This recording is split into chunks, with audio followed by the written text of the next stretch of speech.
भारताचे सरन्यायाधीश आदरणीय भूषण गवई साहेब उपस्थित आहेत, याचा विशेष आनंद आपल्या सगळ्यांना आहे.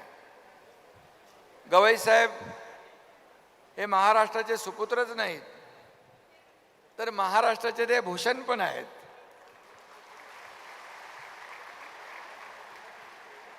संविधानाचे रक्षण करते म्हणून त्यांनी सूत्र हाती घेतली.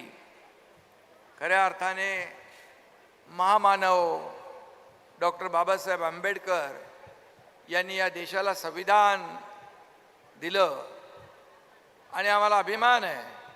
गवई साहेब हे त्याच महामानवाचे वारसदार आहेत, याचा देखील आनंद आम्हाला. गवई साहेबांनी आजवर अनेक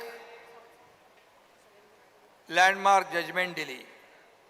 न्यायव्यवस्थेला निष्पक्ष, जलद आणि पारदर्शक करण्यासोबतच संवेदनशील करण्यावरही त्यांचा भर होता आणि आहे. त्यांचा न्यायदानाचा प्रवास, त्यांचे ऐतिहासिक निर्णय, न्यायव्यवस्थेला बळकट करण्यासाठी त्यांनी दिलेले योगदान हे अतिशय अभिमानास्पद आहे आणि म्हणून आजचा दिवस आपल्यासाठी आनंदाचा आहे. न्यायदानाच्या क्षेत्रामध्ये महाराष्ट्राची खूप मोठी परंपरा आहे.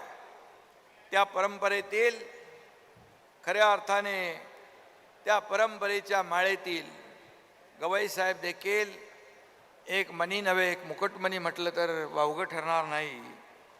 आणि म्हणून महाराष्ट्रातील 13 कोटी जनतेला त्यांचा सार्थ अभिमान आहे. मगाशी अगोदरच्या वक्त्यांनी या संदर्भातली अधिक माहिती दिली आहे.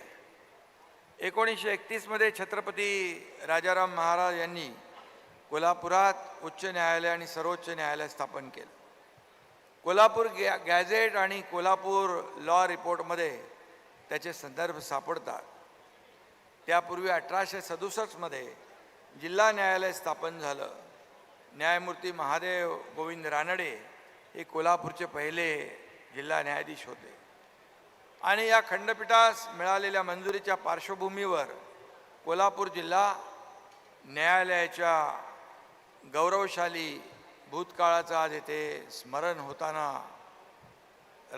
स्मरण होतं आहे. आणि म्हणून छत्रपती शाहू महाराजांच्या राजवटीत याच कोल्हापूर परिसराने न्यायाचं राज्य कसं असतं हे अनुभवलं आणि सामाजिक न्यायाचं आदर्श उदाहरण म्हणून शाहू महाराजांकडे पाहिलं. आणि त्यांच्याच कोल्हापुरात आज न्यायाचं मंदिर उभं राहिलं आहे आणि म्हणून एक सामाजिक न्यायाचं वर्तुळ पूर्ण झाल्याची भावना आपल्या सगळ्यांच्या मनामध्ये आहे. कोल्हापूरमधील न्यायव्यवस्थेचा परीघ काळानुरूप विस्तारत गेला आहे. आज त्याचा पुढील गतिमान प्रवास देखील सुरू होतो आहे. यातून न्यायव्यवस्थेवरील विश्वास अधिक दृढ होईल याची खात्री आपल्या सगळ्यांना झाली आहे. मुख्य म्हणजे जो न्याय शेकडो मैल दूर होता तो आता आपल्या घरापर्यंत आलेला आहे. पक्षकारांना आता मुंबईच्या कोर्टाची पायरी चढण्याऐवजी तीच पायरी कोल्हापुरात आली आहे असं म्हटलं तर वावगं ठरणार नाही. आणि म्हणून मला आठवतं आहे आपल्या सरकारने देखील शासन आपल्या दारी हा उपक्रम यशस्वी राबवला.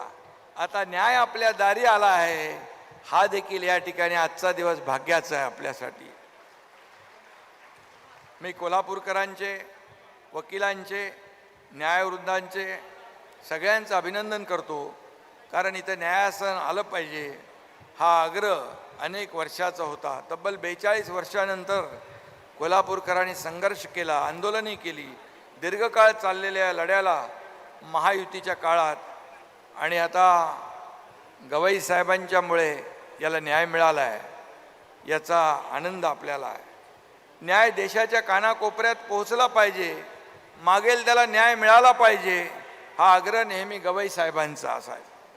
मला आठवतं आहे 3 महिन्यापूर्वी छत्रपती संभाजीनगरमध्ये झालेल्या सत्कार समारंभात देखील गवई साहेबांनी कोल्हापूर खंडपीठाच्या मागणीला पाठिंबा असल्याचं जाहीर केलं होतं. महाडच्या देखील उद्घाटनाच्या वेळेस देखील त्यांनी म्हटलं होतं. आणि कोल्हापूर सर्किट बेंचची स्थापना त्यांच्या भरीव योगदानामुळेच झाली आहे. गवई साहेबांनी स्वतः लक्ष घालून या ठिकाणी ही मागणी पूर्ण केली. खऱ्या अर्थाने महाराष्ट्राच्या सुपुत्राने आपल्या मायभूमीचे पांग फेडले असं म्हटलं तर वावगं ठरणार नाही. कोल्हापूरकरसह कोकणवासी आणि पश्चिम महाराष्ट्र गवई साहेबांचे हे ऋण कधी विसरणार नाही. कारण मुंबईला जाणं, एक दिवस जाण्यात, 2 दिवस तिथे थांबण्यात, असा जो काही वेळ या ठिकाणी जायचा आता तो वाचणार आहे. आणि त्याचबरोबर मुख्य न्यायमूर्ती मुंबई उच्च न्यायालयाचे आलोक आराध्य साहेबांचं देखील अभिनंदन केलं पाहिजे. त्यांच्या कृतिशील पाठिंब्यामुळे हे खंडपीठ लवकर मार्गी लागलं. त्यामुळे त्यांचे आभार मानावे तेवढे थोडे आहेत. आणि आमच्या देवेंद्रजींच्या मुख्यमंत्री काळात काही वेळा माझ्याकडे देखील फोन आले, बा आंदोलन सुरू आहे वकिलांचं. उदय सामंत म्हणाले तिकडे काहीतरी गडबड होईल, मग असे तुम्ही सांगितलं. आता आमचं सरकार संवेदनशील आहे, त्यामुळे म्हणालं बाबा अरे लवकर करून टाकूया तिकडे. आणि आज त्याची सुरुवात आमच्या देवेंद्रजींच्या आणि आमच्या टीमच्या काळात होती आहे. हे देखील आमच्यासाठी अभिमानाची बाब आहे. आज कोल्हापूर, सातारा, सोलापूर, सांगली, रत्नागिरी, सिंधुदुर्ग या 6 जिल्ह्यातील 4700 वकील. आणि मला वाटतं राजकीय कार्यक्रमांपेक्षा या कार्यक्रमाला एवढी गर्दी पहिल्यांदा आम्ही पाहिली आहे. एवढा उत्स्फूर्त प्रतिसाद आणि पाठिंबा आणि जे काय उत्साह पाहायला मिळतोय तो वेगळंच काहीतरी बोलून जातोय. आणि म्हणून हजारो खटले, 500-600 किलोमीटर अंतरावर असलेले हजारो पक्षकार यांच्याशी या खंडपीठाचा संबंध येणार आहे. आणि जवळपास 6 लाख प्रलंबित प्रकरणांचा निपटारा इथं होईल. पश्चिम महाराष्ट्रातील नागरिकांना त्यांच्या कोर्टातील कामकाजासाठी वारंवार मुंबईला जावं लागणार नाही. आणि म्हणून मी मगाशी म्हणालो या ठिकाणी वेळ वाचेल आणि आता न्याय प्रक्रिया अधिक वेगवान होईल. पक्षकारांचा वेळ आणि खर्च वाचेल, शासकीय यंत्रणेवरचा भार कमी होईल. आणि सर्वात महत्त्वाचं म्हणजे सामान्य पक्षकारांना वेळेत न्याय मिळेल, हे सगळ्यात महत्त्वाचं आहे. आणि म्हणून या प्रलंबित ज्या काही खटले आहेत त्याच्यामध्ये न्याय तर मिळेलच. आणि शेवटी न्यायालयही पक्षकारांच्या सोयीसाठी असतात. अशा वेळी कायद्याची विकसित पद्धत अथवा प्रशासनाची चौकट महत्त्वाची नसते.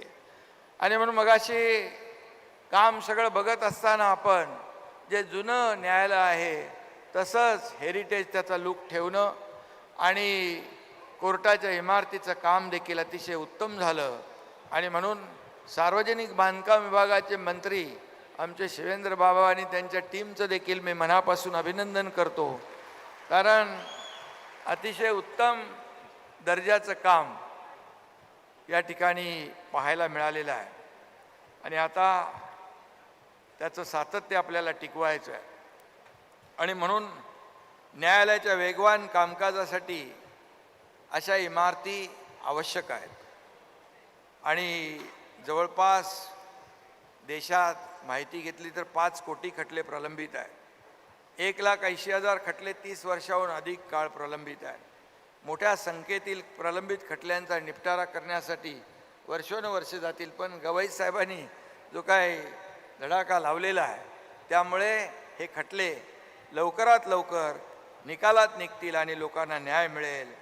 आणि मी हेही सांगतो, गवई साहेब आमच्याकडे कॅबिनेटमध्ये जेव्हा तुमच्या कोर्टाचे विषय येतात, इमारतीचे असतील नाही तर आणखी कुठलेही असतील आम्ही एका सेकंदाचाही विलंब लावत नाही, ताबडतोब मंजूर करून टाकतो.